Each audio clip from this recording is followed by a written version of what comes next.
Half kneeling one-arm lat pull-downs are heralded as being oh so optimal online. I'm gonna be lenient and put them in S tier as well. Wow, and so cross-body lat pull-down, you're kneeling on one knee, you're pulling it across your body, Jeff's getting it in S.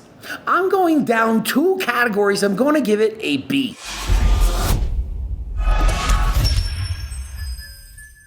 Coach Greg, in today's video, we're going to be rating the best and worst back exercises, and we're going through all of them. Jeff Nippard made a video. He's got 20 back exercises. Rather than spending an hour on all these, I'm going to omit the worst exercises. And so we're going to stick to the best exercises and some that are close to the best. I am a big fan of the deadlift. I think it's one of the best exercises for building total body strength. However, when we look at the criteria for a S tier back builder, it doesn't score too well. First up, the deadlift. A great one to talk about. Jeff Nippard says it's getting a C rating.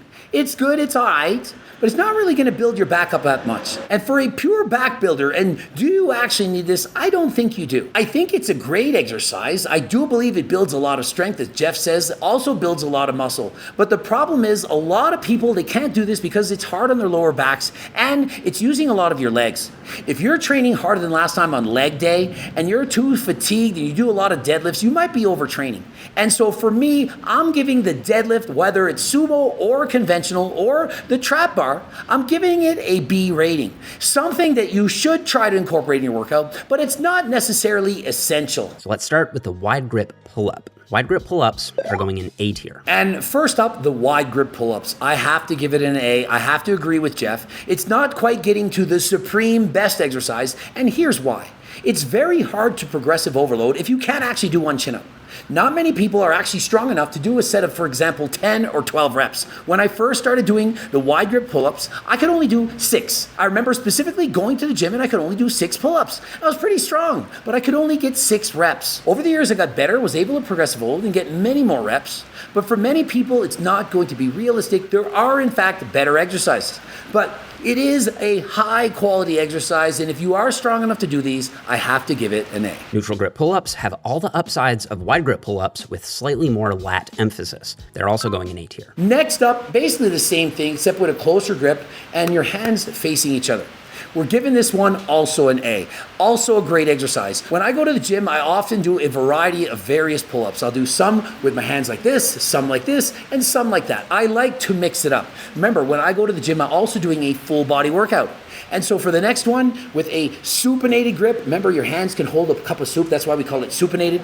I'm gonna give that one a B rating for the lats. For many people, it's focusing more on the biceps. And so if you're just trying to build your back, your lats, I would suggest using this grip and this grip more often than having the palms facing up. Pull downs. We've got wide grip lat pull downs, neutral grip lat pull downs, and half kneeling one arm lat pull downs. The wide grip pull down is our first exercise being awarded to S tier. And I have to agree with Jeff, it's in the S category, superb. Much easier for people to use machines for the lat pull down than to do it with body weight exercise. Easier to control the weight, whether you're tired or fresh, you can use the pin, you can progress downwards, you can do drop sets and so on. And so it's a must exercise. I always do this exercise on every single day that I'm training my body. And so I'm giving it an S. It's one of the best exercises you do. I highly recommend it. Whether you're a beginner, intermediate, or advanced, this is a must-do exercise for you. Half kneeling one arm lat pull downs are heralded as being oh so optimal online. So while I'm tempted to put them in A tier, I'm gonna be lenient and put them in S tier as well. Wow, and so cross-body lat pull down, you're kneeling on one knee, you're pulling it across your body, Jeff's getting it in S.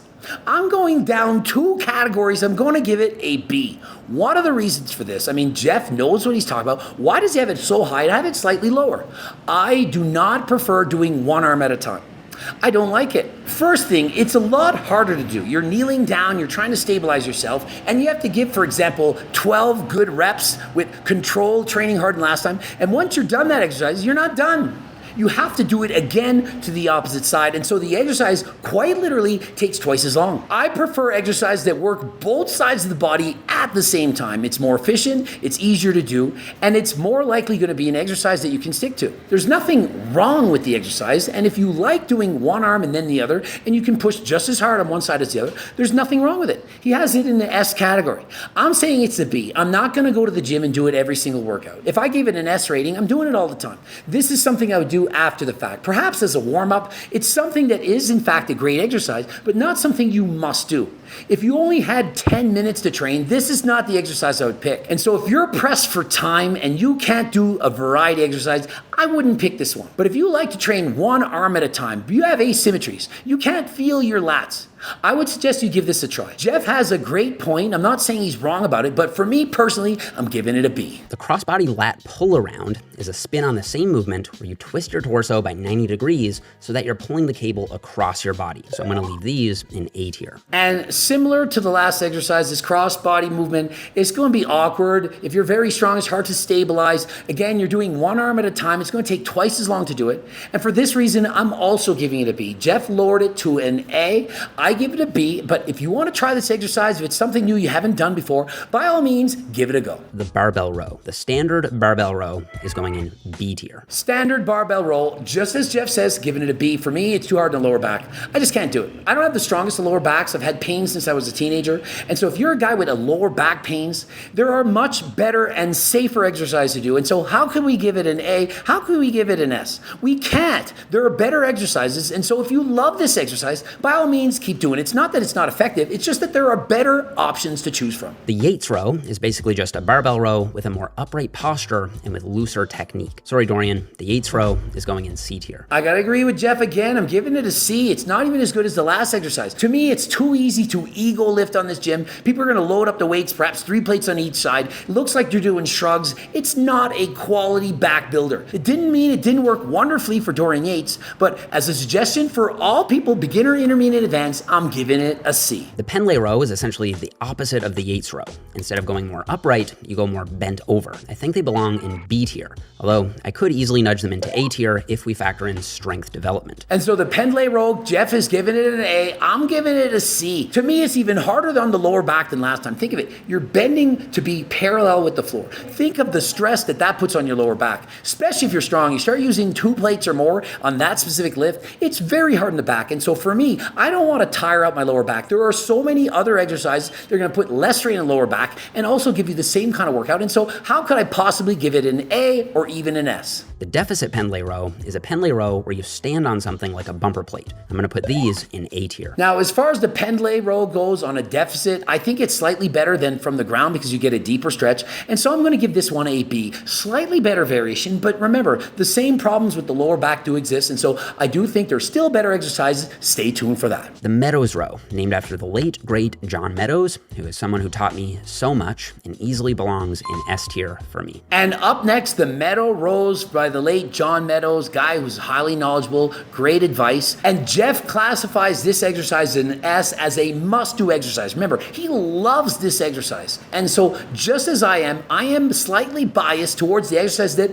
I like to do. And if you've watched this video so far, you'll know I'm not a fan of doing one-arm exercises one at a time. I prefer doing them at the same time. And so for me, I'm giving it a C. Not that it won't work, not it doesn't give a good stretch, not that you can't progressive over, but the fact that it's taking you longer than last time to perform the exercise, and there are still better exercises that you can do, I have to rank it as a C. Possibly could be a B if I enjoyed it more. If I didn't find it hard to stabilize myself, I would give it a B. Please give it a try. If you like it, add it into your workout. But remember, we're getting ready for the best possible exercises. The inverted row is basically an upside down row where you pull your own body instead of pulling some weight. I'm going to put inverted rows in C tier. Next up, the inverted row, I'm giving it a C. I do enjoy this exercise, but it's far too easy. It's not hard enough. It's kind of like doing push-ups. Push-ups are a great exercise for a beginner, but if you're an advanced level trainer, you're very strong, it's much too easy. Yes, you can in fact load yourself up a weight, but it's awkward, it's uncomfortable, it's hard to do. And so for me, I'm not not doing this exercise, I rarely do it. If you are in fact a beginner, you're not stronger than last time, then give it a go. But for me, it's a C. For you, perhaps it's an A. Do what makes you happy. One arm dumbbell rows, the zombie corpse of Athlean X's exercise graveyard. But I'm still gonna put them in A tier. Next up, the one arm row. I'm giving this a B. Jeff gives this an A. He says Jeff Cavalier says you shouldn't do it. And why do I give it a B? Well, I don't like doing one arm at a time. But does the exercise work? Absolutely. One of the problems is people do it wrong and they ego lift all the time. Also, the dumbbells often don't go heavy enough. Many people who are very strong can lift more than 100-pound dumbbells. Not all gyms go past 100. Hundreds are very easy if you're very strong. And so it becomes very difficult to go harder than last time if you can't get enough weight. I do find it hard on the lower back at times. It's hard to stabilize once the weights get very heavy. And so for me, I am giving it a B. I do still enjoy this exercise, but perhaps it's something I do at the end of my workout when I'm already pre-fatigued. At that point, the hundreds, they still feel heavy. And so I can incorporate that into my workout, but not as often, and mainly because I want to do two arms at the same time. And so for the croc row, very similar to the one arm row, except you're kind of cheating a little bit more. And so for that reason, I'm giving it the same rating. I'm also giving it a B. I'm scared that some people are going to ego lift to really throw the weight around and they're going to get hurt. Not that it's overly dangerous, but many people, they're using any excuse to lift the heaviest weight possible. And when you start cheating a one arm row, you're oftentimes going to continue to cheat and get your form even worse every single workout. You're always trying to get stronger. You're trying to lift the heaviest weight in the gym, the heaviest dumbbell. And so for that reason, can't give it an A. Freestanding T-bar rows, probably the most epic looking exercise, especially if you look like Ronnie Coleman. But the problem is, I just don't love them. I'm thinking C tier, but I'll go ahead and put them in B tier for Ronnie. Up next, the freestanding T-bar row. I'm not a fan. It's hard on the lower back. If you're using 45-pound plates, you're not getting a full range of motion. And for the most part, people cheat this way too much. They see Ronnie Coleman putting about 10 plates on there, going for more reps than last time with partial range of motion. Two people are ego lifting on this exercise too much. They're using too much lower back. And for this reason, I'm giving it a C. I don't like it. It's not my favorite. Remember, there are better exercises to do, and so for me, I wouldn't do this one, but if you like it, you're using great form, it does get a C, and so you still can incorporate it into your workout. Chest supported rows give you all the positives of the freestanding T-bar row, but with a much more stable and secure feel. Having your chest supported allows you to focus all the tension to your back. This is a no-brainer, must-include exercise, the chest supported row.